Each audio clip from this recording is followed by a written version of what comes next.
சிறு வயதில் பேரறிஞர் அண்ணாவுக்கும் தலைவர் கலைஞருக்கும் எப்படி நாடகத்தின் மீது பற்று வந்ததோ அதேபோல் தளபதி மு.க.ஸ்டாலின் அவர்களுக்கும் நாடகத்தின் மீது ஆர்வம் அதிகம்.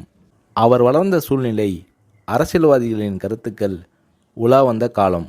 அவர் உள்ளத்தில் பதிவான செய்திகளாக இருந்த காரணத்தால் அண்ணாவைப் போல் கலைஞரைப் போல் மு.க.ஸ்டாலின் அவர்களும் 1971ஆம் ஆண்டு நடைபெற்ற பொதுத் தேர்தலில் ஒரு பிரச்சார நாடகத்தை நடத்தினார்.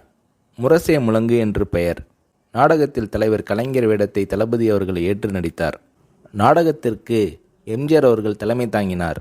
நாடகத்தை இறுதி வரை தரையில் அமர்ந்து பார்த்துவிட்டு தளபதி மு.க.ஸ்டாலின் அவர்களை வெகுவாக பாராட்டினார் எம்ஜிஆர். தளபதி மு.க.ஸ்டாலின் அவர்கள் அந்த இளம் வயதிலேயே எம்ஜிஆர் அவர்களிடம் எவ்வளவு நெருக்கமும் உரிமையும் பெற்று வளர்ந்தார் என்பதற்கு முரசே முழங்கு நாடக அரங்கேற்றமே ஒரு உதாரணமாகும்.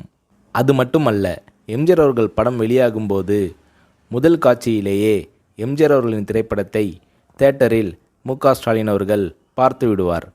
எம்ஜிஆர் அவர்களும் தொலைபேசியில் தொடர்பு கொண்டு, என்ன தம்பி படம் பார்த்தியா, படம் எப்படி உள்ளது என்று ஸ்டாலின் அவர்களிடம் கேட்பார்.